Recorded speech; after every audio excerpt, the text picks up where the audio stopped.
For me, self-love is being authentic.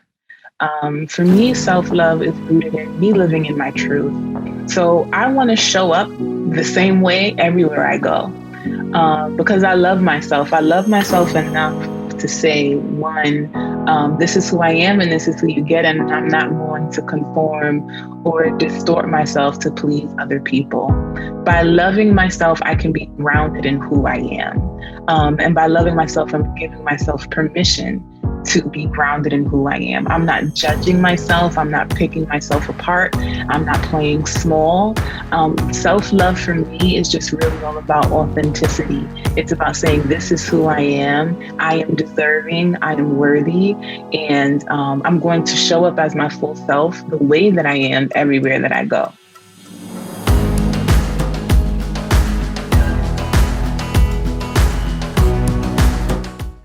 Minaa B, welcome to the podcast. How are you? Hi, thank you. I'm good. Thank you for having me. It's amazing. It's amazing to have you.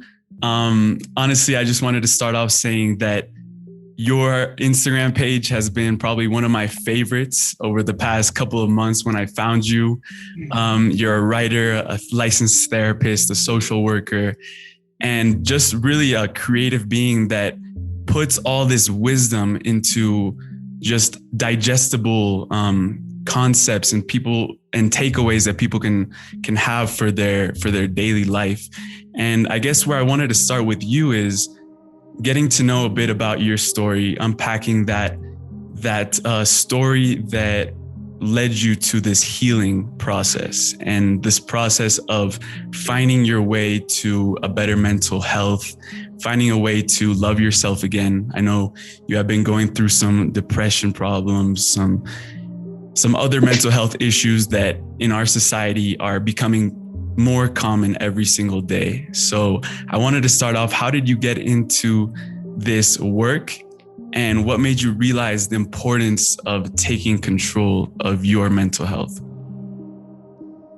Yeah, well, one, thank you, Emilio, for having me on your show today and for that wonderful introduction. So, to jump right in, so basically, it was just my own personal experiences dealing with mental health related issues. So growing up, I had depression and anxiety. However, I wasn't aware of what that was. I wasn't fully diagnosed until I was in my 20s, about 22 years old. Mm-hmm. So during my childhood, I struggled a lot with insecurities. I struggled a lot with anxiety, fear-based thinking, worrisome thoughts all the time. And then when I got diagnosed, I was like, oh, a lot of this makes sense. You know, so as a kid, I was bullied. And I feel like that was kind of like what started this feeling of hopelessness, feelings of depression, all this anxiety about going to school, leaving home, because I just didn't feel safe outside in the world. And so those things had a big impact on my sense of self. And like I said, it also had a big impact on my mental health. And so once I started to get the help that I needed around my 20s, because this lasted, although I was a child when all these things happened, I never really got the skills that I needed to learn how to manage my well-being. So from childhood through teenage years, even early adulthood, I was still struggling with that depression and I was still struggling with this anxious-based thinking. And so I decided to pursue counseling because one, it was the recommendation of people around me where they were like, it sounds like you need someone to talk to. It sounds like you're going through things. It seems like from my behavior, they could tell something just wasn't right. And I always, I didn't necessarily know too much about the therapy field, but it was something that I was familiar with. And it was something I felt was a little intriguing to me. So I figured, well, why not see someone? Like, what's the harm in that? So it just so happened that by the time I did decide to go to therapy, I was actually pursuing my graduate degree in social work. So simultaneously, while learning to be a therapist, I was also in therapy learning what it feels like to be the client and what it feels like to be on that other side of trying to heal. So those things played a big role in how I write the content that I write because I know what it feels like to go through a lot of the things that I talk about. So it comes from personal experience, but it's also me providing my professional expertise to people who might also be in the same boat where they're struggling. They have those same issues. Our stories might be similar, or maybe they're not similar, but they do need help. They need they need to see someone model vulnerability.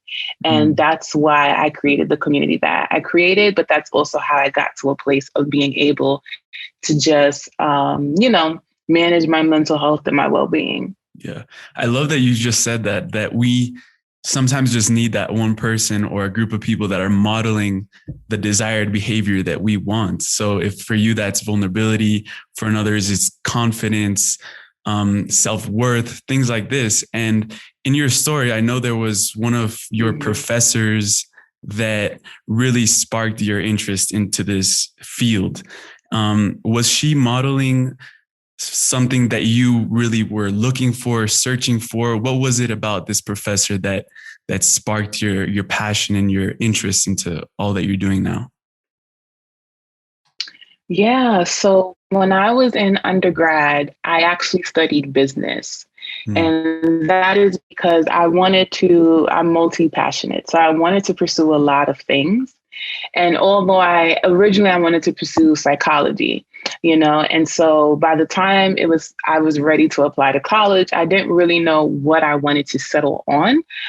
Because unfortunately, they teach you that when you go to school, you have to pick one thing and you choose this one career without thinking and knowing that there are many purposes and passions that we have, but we also can't juggle all those things at once, So I wanted to be a fashion designer. I wanted to be a teacher at once. I wanted to be a professor at once. I wanted to be a psychologist.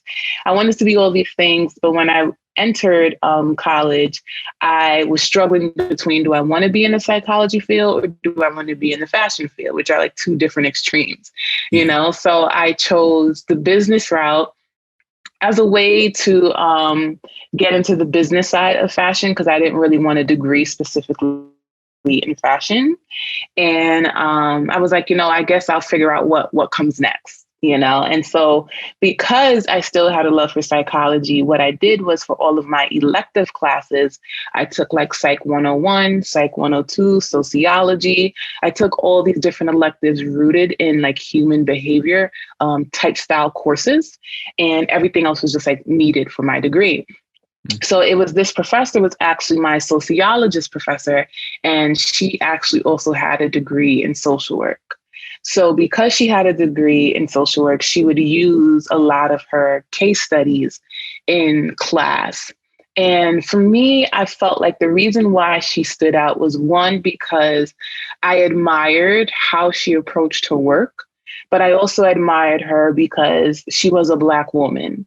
So when you say like modeling, for me, I could see myself in her, because she also was a Black woman. And to me, that was important. A lot of my professors at the time were white males, and I had very few white female professors. And I think she was probably like one of two Black female professors. So that alone helped me to see myself in a career, like what comes next outside of graduating college, a career, and how do I see myself in that career setting? And she modeled that for me. She was someone that I really, really liked her approach.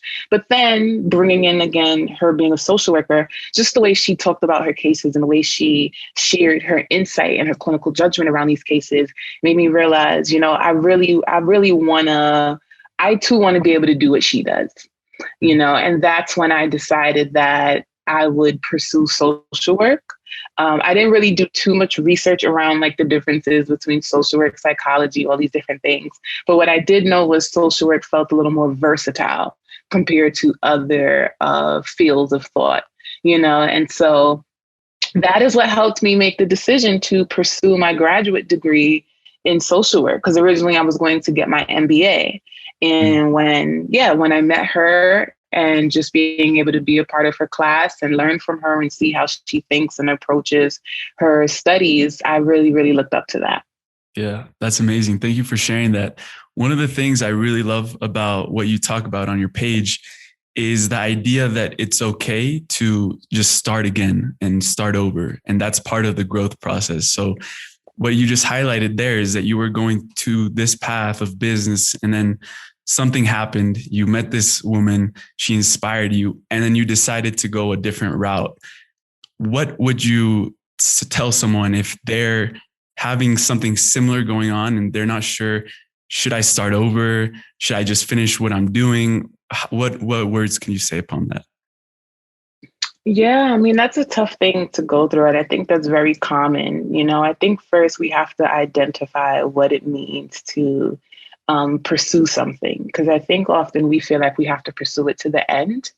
And we really have to ask ourselves, what is the reward? How do you define the reward?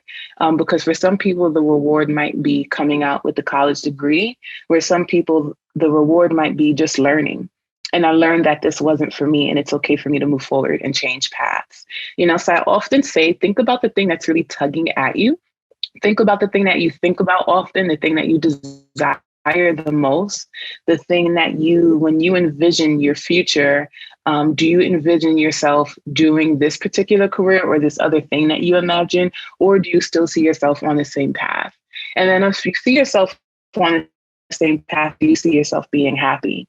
Do you see yourself being fulfilled? Do you feel like this is something that you actually want to pursue?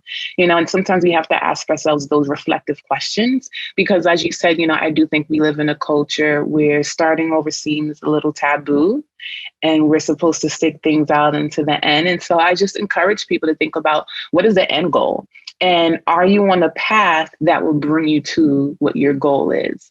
And sometimes we might have to change paths, but I also think it's important to know that there are multiple paths that will get us to the journey, get us to where we're trying to go on the journey. So sometimes it doesn't mean sticking in one field. It doesn't mean sticking to do one thing.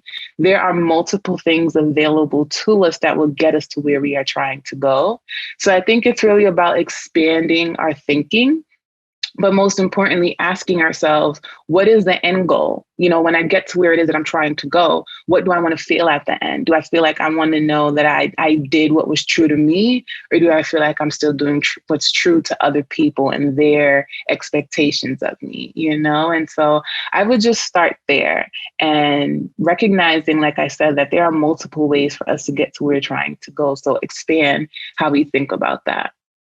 Awesome. Amazing. Thank you so much for that. And that really ties into one of the main things that you speak about, and I wanted to touch upon, which was just setting boundaries. It's something that I've been learning a lot about recently, and how I can, in my own life, start setting boundaries and putting myself as a priority and having that self-care, that self-love. So where did the whole boundaries thing come about for you? When did you decide that it was so important to start setting these boundaries and putting yourself first, instead of letting the external different things happen around you? For you, what was that spark? Yeah, so that's a good question. So I've been doing boundary work for years, Yeah. and this really stemmed from my childhood, to be honest. As a kid, I was parentified, which means that I had to pursue a lot of adult-like responsibilities that took away from me being able to be a child. I grew up with a very sick father, and I would say maybe starting around 11 or 12, he became very ill. And then he passed when I was 19. So from the time he became ill around 11, 12, up until I was 19, I in many ways had to be a caretaker for him. And outside of being a caretaker for him, I also had other responsibilities placed on me from other family members that caused me to have to show up in a caretaking way. So when I got older, in my early 20s, I felt like, I can't live like this anymore. I have to reclaim my time. I have to reclaim agency over my life. And so I felt like once my father passed away, that was kind of the indicator to me where I began to realize I missed out on so much because I put myself in situations, well, not just me, because again, when you're parentified, you kind of have no choice, especially when you're a child. But I also started to reflect on ways that I could have said no, ways that I could have had a boundary and I didn't, especially from other people who were putting expectations on me when I solely had to be this caretaker for my dad, but I was trying to show up for my dad. I was trying to show up for my siblings. I was trying to show up for my friends. So that left me feeling very burnt out and very empty by the time he passed away. And I was just like, I can't move forward like this. I have to reclaim agency over my life. And that's when, to be honest, I didn't even know the term was setting boundaries. I just knew that I had to start saying no to things because for a majority of my life, I was saying yes, or I felt like it was forced upon me to say yes. So that was the turning point for me in my own personal life where boundary work started to begin for me. And then when I stepped into being in the role of being a therapist, I started to hear the stories of other people where I began to realize, oh, this situation is happening because you lack boundaries, and it also brought things full circle for me because I thought about the areas where I lacked boundaries in my own life. And that's why I felt very stressed, very burnt out. And I also was conditioned to believe that I had to be everything for people because when you're parentified, like I said, you kind of feel like you have no choice but to do what your parents are telling you to do, and then when you see that you're the only person available, you feel like you have to do it all. And I had to really rewire the way I thought about help, the way I thought about showing up for people, the way I thought about what it means to be everything to people. And I realized that it's impossible. So that's really what helped me to learn how to shape boundaries in my own life. Mm. Yeah, because normally when I first heard that term, like I need to start setting more boundaries in my life, I started thinking, okay, instead of saying yes to things, I should start saying no to some things, as you just highlighted. But when you get deeper into this boundary work, you realize that it's much deeper than that. It's much more. There's other tools and techniques that you can use to set boundaries. What are some of those that you've used apart from starting to say no to some things that you really don't want to do? Yeah. So a part of, my different ways of setting boundaries is one, recognizing that we set boundaries with other people, but we also set boundaries with that. Sometimes my boundary is I need space. I need time to reflect. I need time to pause.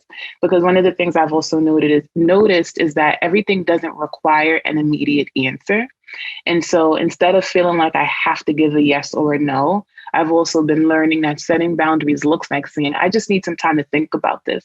So I'll get back to you. That's what flexible boundaries sound like.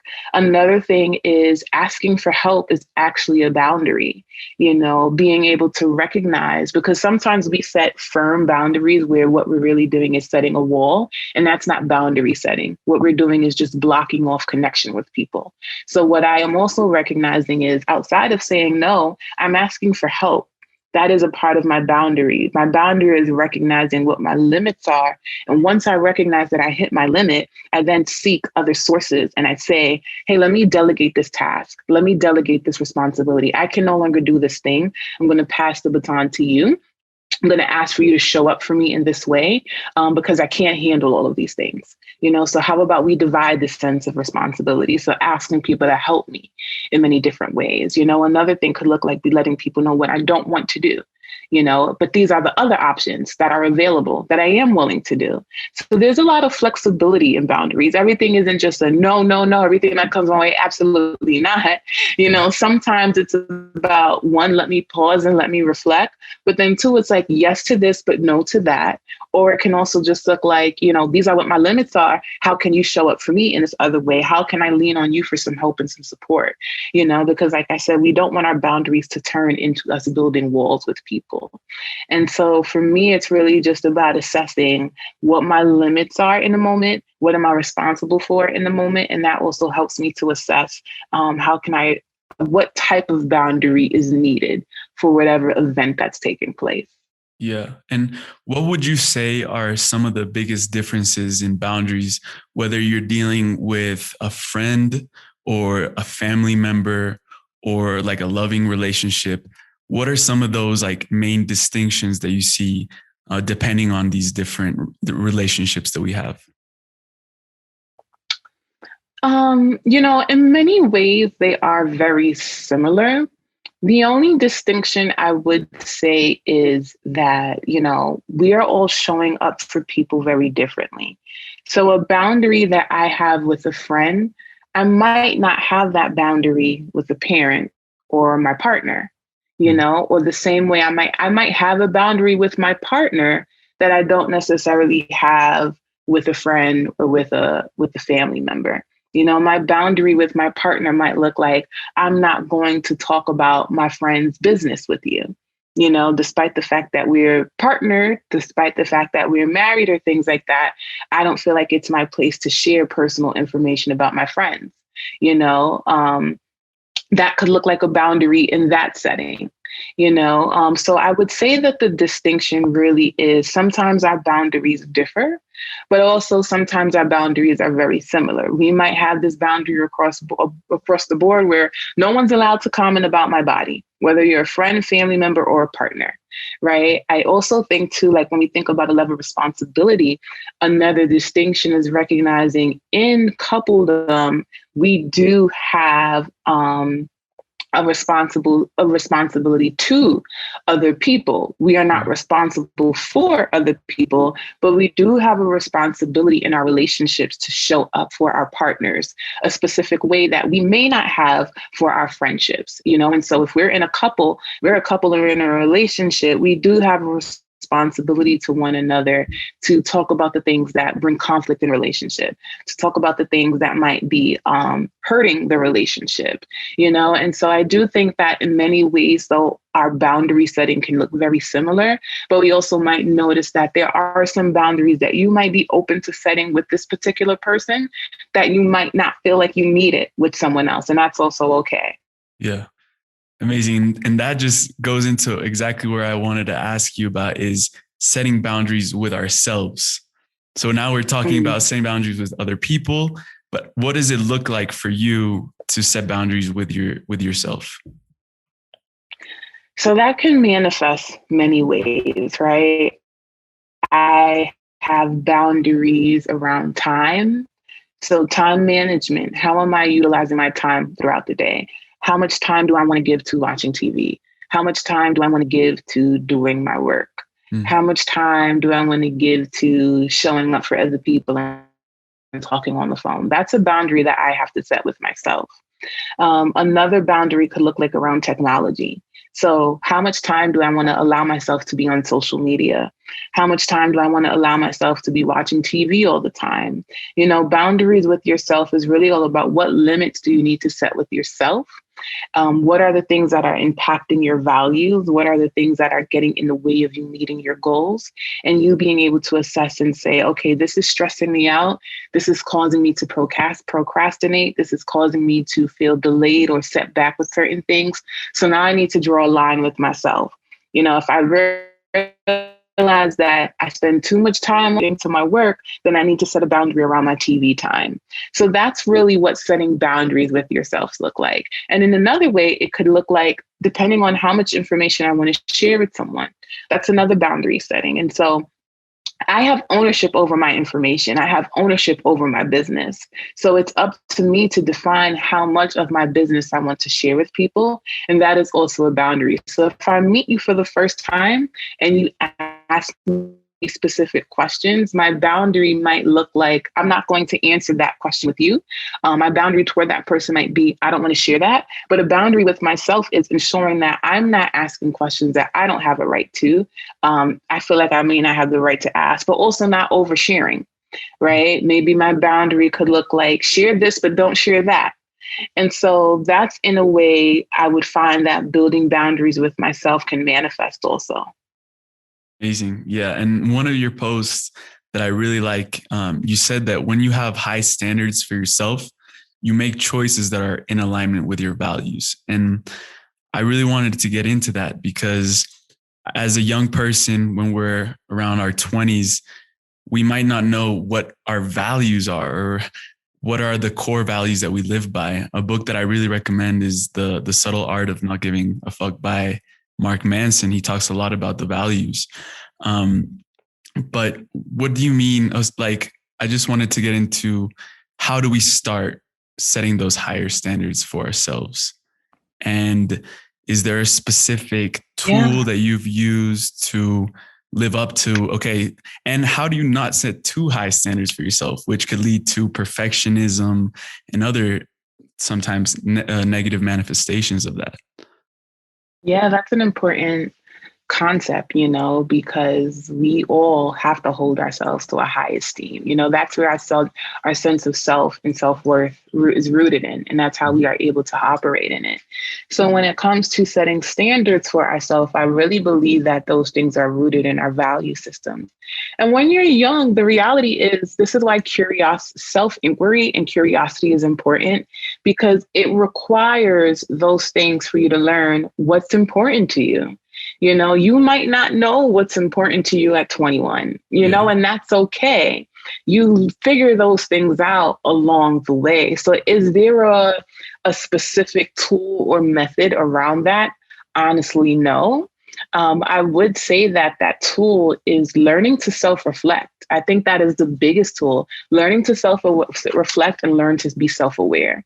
Because when you tap into self-awareness, you begin to realize, when I'm around people who gossip, or when I'm around people who say certain types of statements, I don't like it.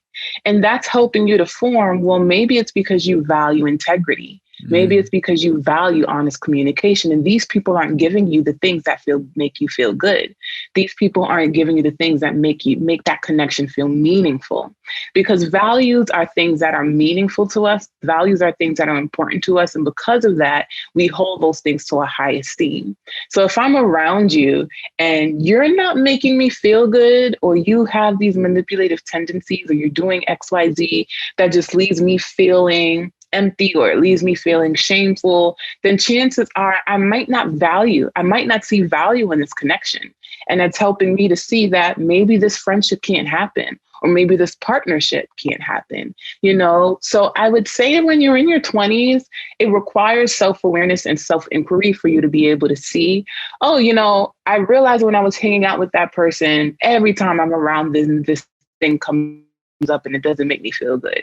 And that's helping you to assess, well, maybe it's because you value X and they're not giving you X, Now, when it comes to our values, this is how we end up having standards, right? Because like I said, our values are the things that are meaningful to us. And so therefore we hold it to high esteem.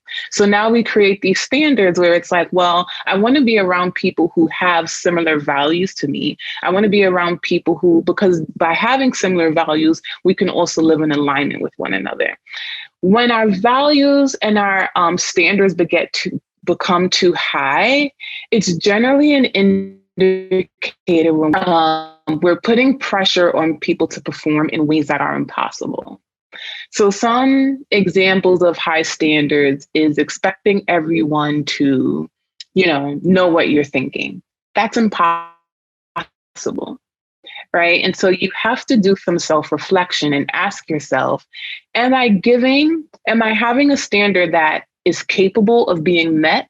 Or is this standard going to require me to show up in some sort of way also? Because people aren't going to know what I'm thinking. I have to communicate what I'm thinking. So instead of raising that standard to be something too high, it sounds like we need to work on your communication skills. Right? Because if you're lacking communication skills, you might feel like the people around you are misunderstanding you, when really it's you who's just not communicating, And so I think when we start to raise our standards to the point where also we dehumanize people and we cause them to feel like it's impossible for them to show up, we raise that standard to the point where it's impossible for them to meet our needs, then that's when we can assess and realize that maybe our standards are a little too high and it's rooted in something going on for us. And maybe it's a need that we feel like needs to be met, and we're putting it on the other person to meet that need, when really it's us who has to do the work of building that relationship to meet our own needs. Yeah. Wow. I really love that, because the whole concept of this podcast and this show has been built around the idea that you will find the answers within if you go inside and you put in the work to have that self-awareness and that self-inquiry. One of the first post that I saw from you on Instagram was the dialogue that was saying, where can I go to find peace inside yourself? Where can I go to find love inside yourself? And it's all those questions. Where can I blank inside yourself? I just wanted to highlight that concept and talk about it with you. And when did you realize that what you were searching for was really things that had to go within and things that you had to find within yourself? Mm-hmm. Can you unravel anything that, made that concept click for you, Yeah. So, that's been a life journey. I think it started to come about, however, when I went to therapy, when I was pursuing therapy for a few years, while also, like I said earlier, simultaneously being in grad school to become a therapist. I began to realize that, one, when I was in therapy, a lot of the things that I was inquiring about, I had these, now that I'm on the side of being a therapist, when I'm doing my work with clients, it's to remind them that they possess the answers. I can't guide them unless they inform me about what's happening to them. And even once they inform me, the work is rooted in helping them discover what's happening for them. So my work is really rooted in causing people to look inward and self-reflect so that they can recognize, well, maybe I am the problem in my relationships. Or maybe I recognize that because I was abused, I've been conditioned to think this way. Because of this particular experience, I started to feel this way. I started to change my behavior. Often it's rooted within, because only you know yourself, right? I don't know you better than you know you. Yeah. You know yourself best. And so I wouldn't say that there was one singular moment that took place. I would say that it's been a journey of doing self-reflective work with myself and with others that sparked that quote. And it's just a daily reminder for people to recognize that, like I said, you know yourself best. And because you know yourself best, you have the answers. And when we reach out to other people for community and connection, and even for therapy, all of that work is for you to continue to look inward, for you to reflect and think and recognize, well, why do I do the things that I do? Only you have the answer to that. I might be able to guide you. I might even be able to throw out terms like maladaptive coping or trauma or anxiety, but only you know what causes you to be anxious. Only you know what caused that trauma, And so it's really important for us to recognize how much power we really do have in being able to heal ourselves. And that's what I wanted people to walk away with understanding from reading that. I love that. And when we go into that journey and it's a choice that we have to make, because, for example, on my end, I was going through life in a very reactive state, and I wasn't making the moves and the work necessary to learn more about myself and why I was doing what I was doing. And I always tell people, like, the main thing that really helped me out of that was journaling and meditation. And I wanted to know from you, what other techniques or exactly that, the tools in your toolkit have you used to help you and guide you through that journey? Yeah, so those two things are definitely a part of my toolkit. Meditation, also practicing mindfulness, learning how to live in the moment and be present. Journaling, different types of journaling, whether it be free form writing, just writing out all of my thoughts, or having a specific type of plan in regards to the journaling. So whether it be gratitude journaling, affirmation journaling, intention setting journaling. Also, talk therapy is therapeutic. That's another therapeutic tool, just being able to talk out loud. And whether it's talk therapy, talking to a therapist, or just using talking as a way to heal. So talking to a friend, talking to someone who understands me. Because when we open up our mouths and we speak what's happening for us, it takes shape, versus keeping things bottled in and all we have is our thoughts. Because it can be really hard for us to do that work alone of untangling what's happening within us. Sometimes we need to speak it out for someone else to hear it, and challenge us, or just even say, I get you. I'm going through that too, outside of that, using culture as part of that healing, whether it be through dance, whether it be through music. Music for me is a form of meditation. So sometimes I might use music that speaks to me or speaks to my pain or my problem as a way to just de-stress and manage my mental health. And it's a tool that I share with others. Being out in nature is also therapeutic. I also find that to be a very spiritual practice, right? Reflecting, being out in nature, reflecting on the earth, the things that the earth has given us, that's also very therapeutic. So there's like a multitude of things, and also going back to the writing, sometimes we might not write, we might just want to color. I often recommend people to use certain colors that match an emotion. So if you're drawing something, choose 3 colors, and what do those different colors define for you as you create this image, So there are a variety of things that can help. Also decluttering. I believe that how we utilize our space, sometimes our outside is generally a reflection of what's going on inside of us.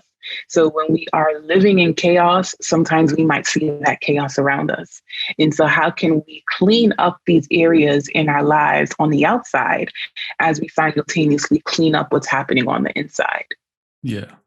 Yeah. And just go off that, one of the most helpful things for me has been decluttering my space and just making my bed in the morning. Like, that's simple. And I always tell people, like, if you want to start having more mental clarity, start with your outer environment, start with cleaning up your space, make your bed, all of these things.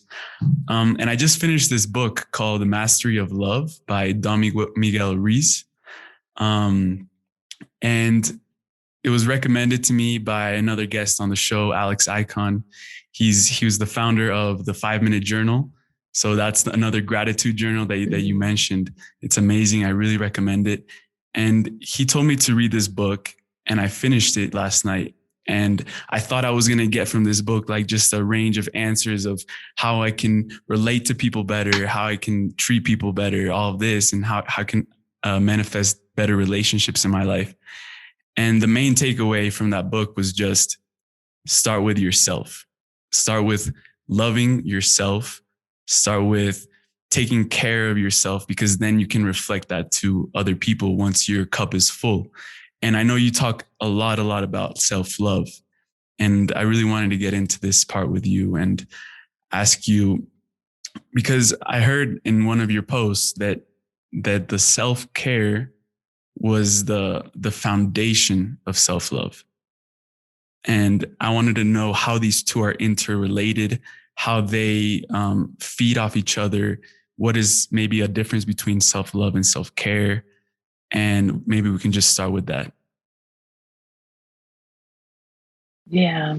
So it's the other way around. Yeah, okay. Self-love is actually the foundation. Okay. And what and what springs forth from that foundation is the self-care. And I share that just because I think sometimes we feel like we need to earn self-care. We need to earn an ability. And one, self-care is very vague.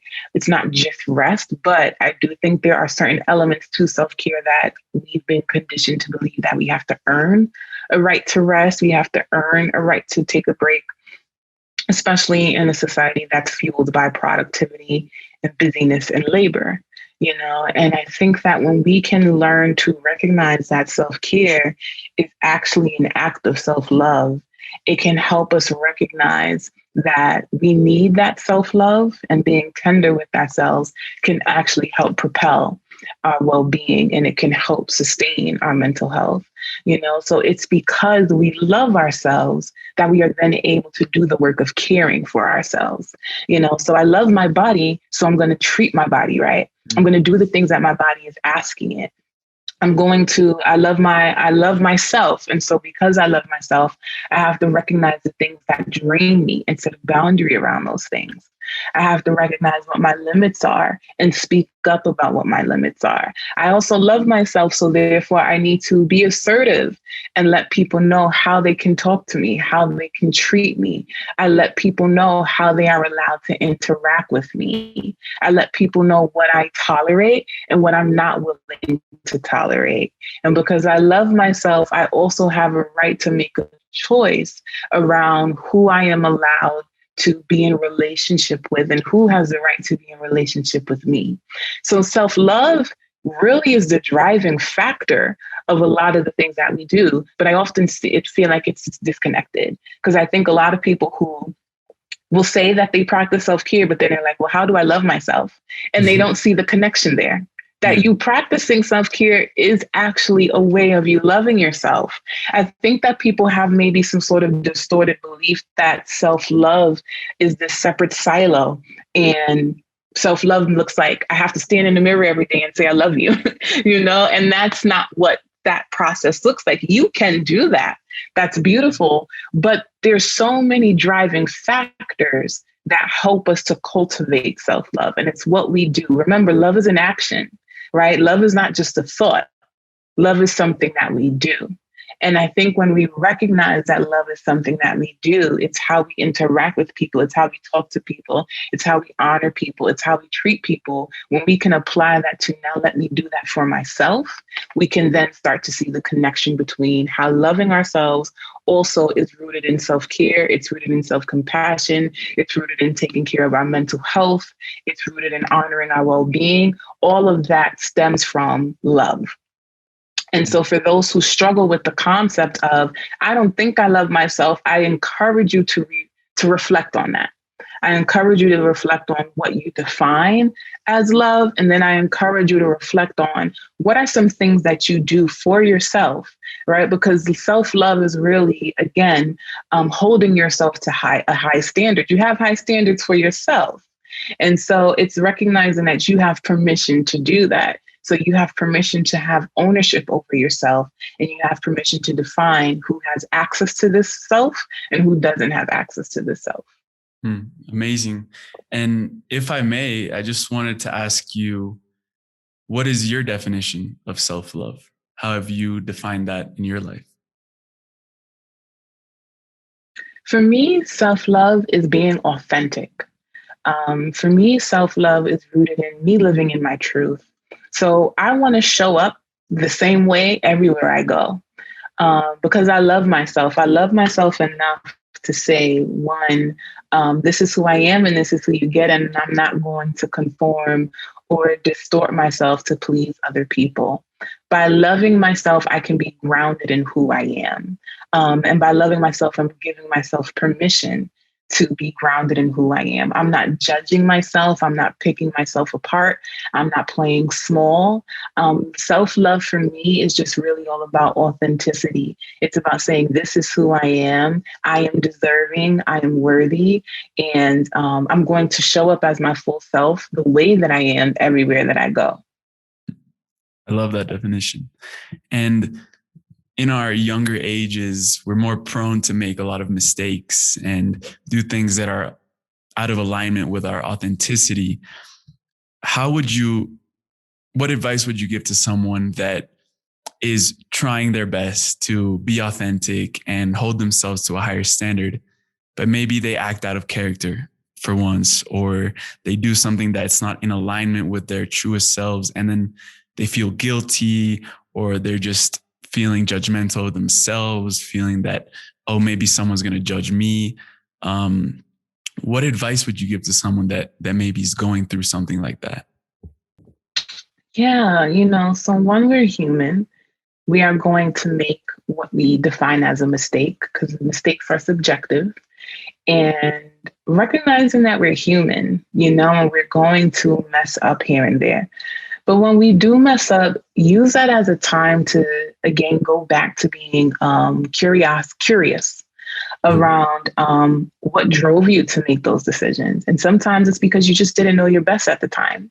Yeah. Sometimes you might recognize too that I made this decision because this person kind of I realized I allowed this person to push me to my limit. And so maybe I need to work on my anger. Maybe I need to work on my tolerance. Our mistakes are windows to lessons that we might need to learn.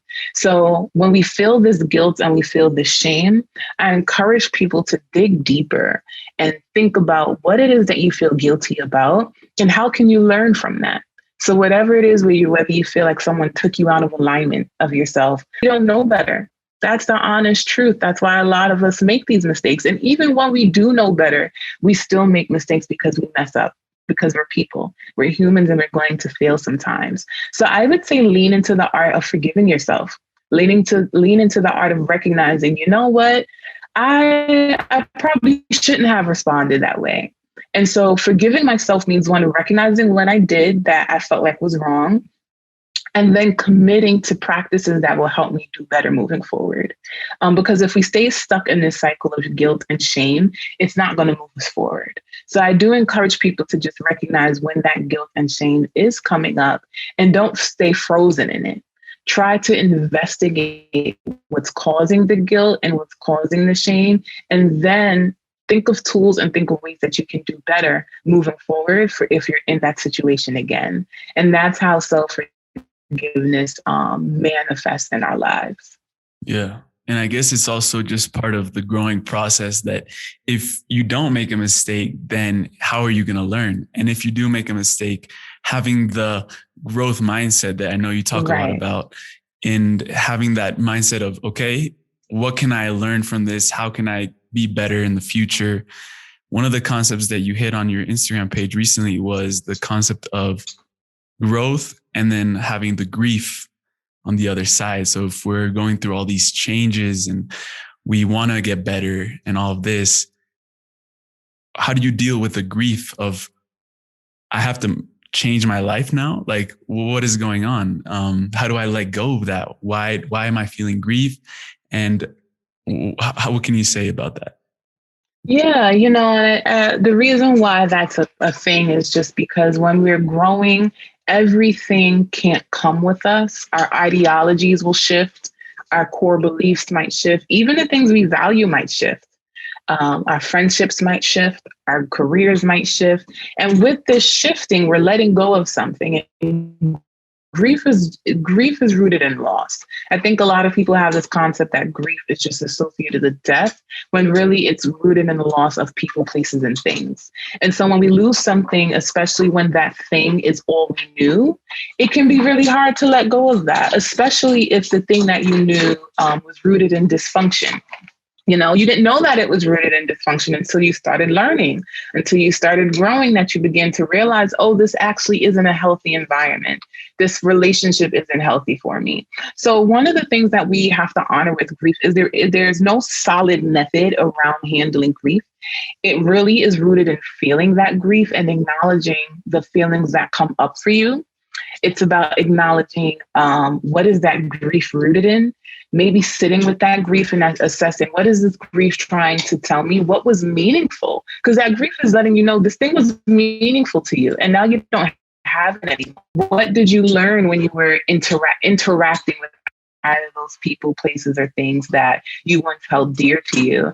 And I would recommend things like journaling could be really important, because grief, it's kind of like this idea that time heals all wounds. And although that is not true, it's what you do with your time that brings the healing. So while you feel that grief, how can you use that grief to now sit with yourself and learn more about yourself, learn more about your needs, because that's what's going to bring forth the healing.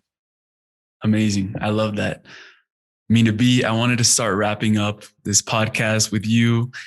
First of all, I just wanted to acknowledge all the wisdom that you've been covering in this conversation, always showing up on social media and showing up for other people and being that example, that model of self-love and self-care and what is a healthy mental health. So thank you so much for that. And just for the audience that resonated with you and want to learn more about you, where can they find you? Of course. So they can find me on Instagram at Minaa, MINAA_B.